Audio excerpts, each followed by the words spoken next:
চোখে মুখে চিন্তা, ভিসার মেয়াদ শেষ কিন্তু ফেরার উপায় নেই।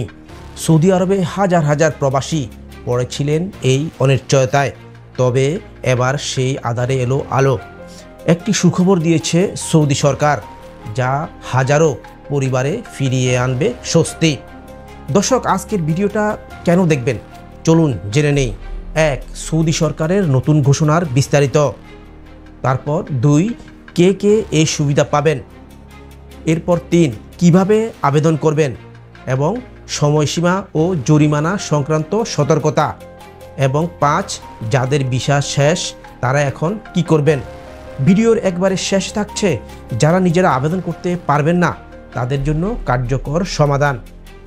চলুন আরও খোলামেলাভাবে আলোচনা করি। 26 জুন বৃহস্পতিবার হিজরি 1 মুহররম থেকে কার্যকর হলো নতুন নিয়ম।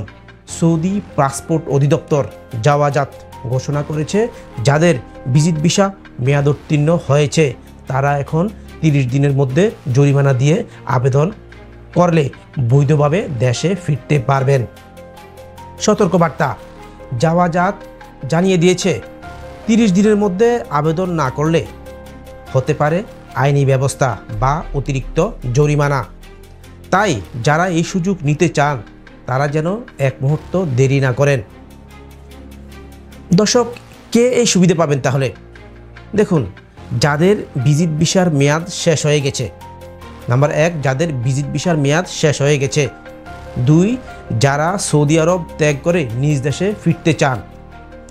সৌদি সরকার চায় কেউ যেন দণ্ডিত না হয়, সবাই যেন শান্তিপূর্ণভাবে ও সম্মানের সাথে নিজ দেশে ফিরে যেতে পারেন। প্রবাসী বন্ধুরা, তাহলে এখন কি করবেন আপনি? প্রথমত আবেদন করতে হবে আবশের, ABSHER আবশের নামে ইলেকট্রনিক প্ল্যাটফর্মে গিয়ে তাওয়াসুল সেবা ব্যবহার করে আবেদন করতে হবে। নির্ধারিত জরিমানা ও ফি পরিশোধ করে আবেদন সম্পন্ন করতে হবে। প্রাথমিকভাবে জরিমানা খুব সামান্যই এবং আপনাদেরকে সহযোগিতা করার জন্য সৌদি আরবে অনেক প্রতিষ্ঠান রয়েছে। ভিডিওর শুরুতে বলছিলাম যারা আবেদন করতে পারেন না তারা কিভাবে সহায়তা পাবেন। চলুন সেটি নিয়ে আলোচনা করি। সবাই সৌদি প্ল্যাটফর্ম আবশের ব্যবহার করতে পারেন না, যেটা একটু আগে বলছিলাম।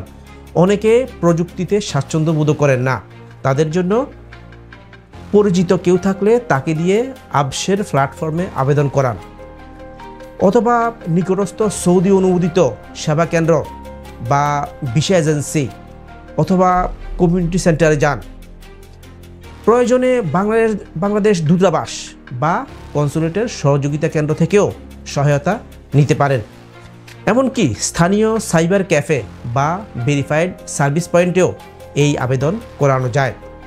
সময় থাকতেই আবেদন করুন, না হলে পড়তে হতে পারে আরও বড় ঝামেলায়। এই নিয়ম অনেকের জন্য শুধু আইনগত ছাড় নয়, বরং এক মানবিক সিদ্ধান্ত, যেখানে প্রবাসীদের নিরাপদে ও সম্মানের সঙ্গে দেশে ফিরতে সুযোগ দেওয়া হচ্ছে। আপনার পরিচিত কেউ ভিসা শেষ হওয়ার পরও সৌদি আরবে আছেন কি এখনও? তার সঙ্গে এই ভিডিওটি শেয়ার করুন এখনই। পাশাপাশি ভিডিওটিতে লাইক দিন এবং শেয়ার করুন যাতে বেশি মানুষ জানতে পারে। ফলো বা সাবস্ক্রাইব করুন আমাদের ফেসবুক বা ইউটিউব চ্যানেল। বিদেশে থাকা প্রবাসীদের জন্য জরুরি তথ্য যেন আপনি সবার আগে পান। ভিসা শেষ হয়ে যাওয়া মানেই শেষ নয়, ঠিক সময়ে পদক্ষেপ নিলেই ফিরতে পারবেন নিরাপদে শান্তিতে। দর্শক বন্ধু, আজ এ পর্যন্তই। ধন্যবাদ।